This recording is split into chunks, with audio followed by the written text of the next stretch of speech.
नमस्कार दोस्तों, साथियों, मित्रों और सीखने वालों। कक्षा 10 के सभी विद्यार्थियों को नववर्ष की हार्दिक शुभकामनाएं। पुष्प की अभिलाषा, एक फूल की इच्छा, कामना या विश। एक फूल क्या इच्छा कर रहा है, क्या अभिलाषा कर रहा है वह, देखते हैं। पुष्प की अभिलाषा को लिखा है माखनलाल चतुर्वेदी जी ने। उनकी यह बहुत ही प्रसिद्ध कविता है जो कि युगचरण से ली गई है और पुष्प की अभिलाषा को लिखे हुए करीब 100 वर्षों का समय बीत गया है, परंतु आज भी यह जनमानस के हृदय पर अभी भी टिकी हुई है। अर्थात आज भी लोग इसको बड़े उत्साह और बड़े चाव से पढ़ते हैं, इस कविता का अनुसरण करते हैं। यह हमें एक प्रेरणा देती है कि कैसे एक फूल ने देशभक्ति की बात कही है, कैसे एक फूल देशभक्ति करना चाहता है। चलिए चलते हैं, इसका अर्थ समझते हैं। चाह नहीं मैं सुरबाला के गहनों में गूंथा जाऊं, चाह नहीं प्रेमी माला में बिंद प्यारी को ललचाऊं, चाह नहीं सम्राटों के सौ पर हे हर डाला जाऊं, चाह नहीं देवों के सिर पर चढ़ूं भाग्य पर इठलाऊं। मुझे तोड़ लेना वनमाली, उस पथ में देना तुम फेंक, मातृभूमि पर शीश चढ़ाने जिस पर जावें वीर अनेक। पुष्प यानी कि फूल इच्छा व्यक्त कर रहा है वनमाली से कि मैं क्या, मेरा जीवन किसके काम आए, मेरा जीवन देशभक्ति में जाए।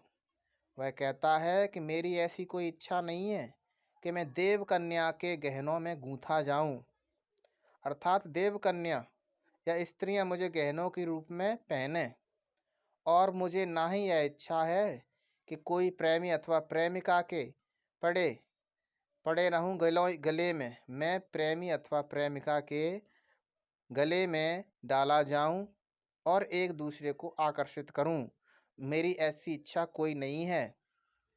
आपने देखा होगा, जब स्वयंवर होता है तो वर और वधू माला पकड़े रहते हैं फूलों की, तो एक आकर्षण होता है एक दूसरे के प्रति। तो ऐसी फूल की कोई इच्छा नहीं है कि वह किसी भी स्त्री अथवा पुरुष के हाथों में सुशोभित हो या गले में सुशोभित हो।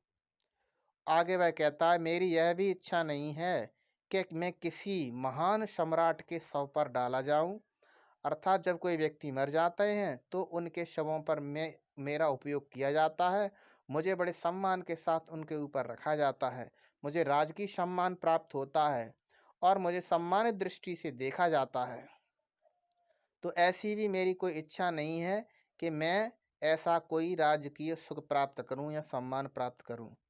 और ना ही मेरी यह इच्छा है कि मैं किसी देवों के सिर पर, अर्थात किसी मंदिर में या किसी देवता के सिर पर चढ़ाया जाऊं, अर्थात मुझे मंदिर में चढ़ाया जाए और मुझे सम्मान प्राप्त हो और मैं अपने भाग्य पर इठलाऊं कि मैं कितना भाग्यशाली हूं कि मुझे यहाँ ईश्वर के चरणों में स्थान मिला है। लोग बड़े सम्मान से मुझे ईश्वर के चरणों में अर्पित करते हैं। तो ऐसी भी फूल की कोई इच्छा नहीं है, पुष्प की कोई इच्छा नहीं है। वह तो एक देशभक्त है, फूल तो एक देशभक्त है, इसलिए देशभक्ति की बातें करता है। वह कहता है, मुझे तोड़ लेना वनमाली, हे वन के माली, तुम मुझे तोड़ लेना और मुझे उस रास्ते पर फेंक देना जिस रास्ते पर अनेक वीर पुरुष, अनेक सिपाही, अनेक वीर पुरुष, अनेक फौजी जो देश की रक्षा करने के लिए अपने प्राणों को भी न्योछावर कर देते हैं देश की रक्षा के लिए। मुझे तुम केवल उसी रास्ते पर फेंक देना जिस रास्ते से वे वीर पुरुष अपने देश की रक्षा के लिए निकलते हैं। तो मैं उनके पैरों में पड़कर अपने आप को मैं उनके पैरों में पड़कर मैं उन वीर पुरुषों के पैरों में पड़कर अपने आप को बड़ा ही भाग्यशाली समझूंगा कि मैं भी देशभक्त हूँ और मैं भी देश के काम आ रहा हूँ।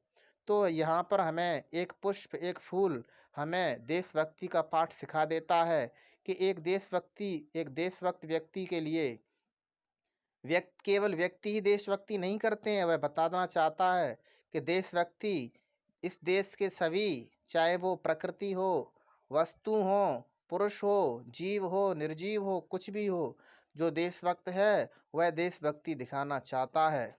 तो फूल हमें प्रेरित करता है अपने देश की भक्ति के लिए। तो इस पाठ में इतना ही, इस वीडियो में इतना ही। अगले वीडियो में हम कोई अन्य कविता को लेकर आएंगे।